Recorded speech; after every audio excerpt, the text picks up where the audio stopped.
Netaji Subhash open ইউনিভার্সিটির important একটি update যেটা তোমাদের মধ্যে শেয়ার করব। এই বিষয়টার প্রত্যেককে শুনবে, তাহলে বুঝতে পারবে, কারণ এই নিয়ে অনেকের বুঝতে অসুবিধা হচ্ছে। সেটা হচ্ছে নেতাজি সুভাষ ওপেন ইউনিভার্সিটিতে যারা এই মুহূর্তে ইউজি বা বিডিপি অর্থাৎ ওল্ড সিস্টেমে বিডিপিতে পড়াশোনা করছিলে, তাদের যে টার্ম এন্ড এক্সাম সেটা কিন্তু হবে, তার শিডিউল প্রকাশ করেছে, তোমরা অ্যাসাইনমেন্টও জমা দিয়ে দিয়েছো। অর্থাৎ যারা 2025 সেশনে ইউজি কোর্সে ভর্তি হয়েছো অর্থাৎ গ্র্যাজুয়েশনে ভর্তি হয়েছো, বিএ বিএসসি বিকম, তাদের জন্য কিন্তু এই সিলেবাসটা বা মানে এই শিডিউলটা নয়, রুটিনটা নয়। যারা 2024 সাল অবধি ভর্তি হয়েছিলে তাদের জন্য এটা।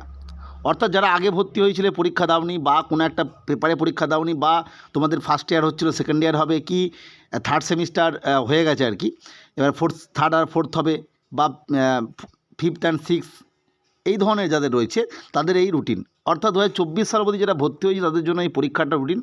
2025 সালে যারা ভর্তি হয়েছে গ্র্যাজুয়েশন, তাদের এই রুটিন নয়। কারণ অনেকেই জিজ্ঞাসা করছো যারা 2025-এ ভর্তি হয়েছে তাদের ক্ষেত্রে কিন্তু আরও অনেক সময় লাগবে। পরবর্তী ক্ষেত্রে এই সময় হয়তো পরীক্ষা হবে, সে ডিসেম্বর মাস বা তার পরবর্তী ক্ষেত্রে, মানে 2026-এর। যাই হোক, তাহলে আমরা আজকে যেটা বুঝলাম যে এনএসইউতে যারা 2024 সাল অবধি ভর্তি হয়েছিলে, যারা নর্মাল ক্ষেত্রে পড়াশোনা করছো, বা যারা কোনো একটা ইয়ার ড্রপ আছে বা সেমিস্টার ড্রপ আছে, তাদের ক্ষেত্রে এই পরীক্ষা রুটিন। বিডিপি এবং ইউজি প্রত্যেকের রুটিন কিন্তু প্রকাশিত হয়েছে। এটা সম্পূর্ণভাবে ইউজিদের রুটিন। যারা নিউ সিস্টেমে ভর্তি হয়েছে, যারা বিডিপি সিস্টেমে পড়াশোনা করছিলে তাদেরও আলাদা রুটিন দিয়ে দিয়েছে। তোমরা অবশ্যই এনএসইউ অফিসিয়াল ওয়েবসাইট থেকে দেখে নিও।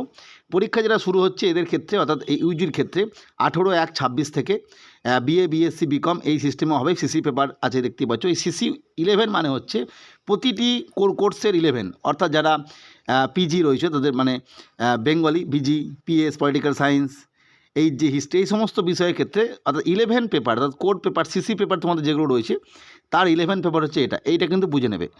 আবার এসি পেপার 21, মানে এসি 21 তোমাদের যে অ্যাসাইনমেন্ট যখন দিয়েছিলে তখন দেখবে তোমাদের একটা অ্যাসাইনমেন্ট সাবমিশন স্লিপ ডাউনলোড করতে হয়েছিল, সেখানে উল্লেখ করা আছে সিসি পেপারে তোমাদের কোনগুলো আছে, বা এসি পেপার কিছু আছে কিনা, ডিএসি পেপার কিছু আছে কিনা, সেগুলো। তো সিসি 11 প্রত্যেককেই, সিসি 11 যাদের রয়েছে আর কি, তাদের জন্য এই পরীক্ষাটা দিতে হবে। সেটা সিসি বিজি 11 হতে পারে, সিসি এইচএস 11 হতে পারে, সিসি পিএস 11 হতে পারে।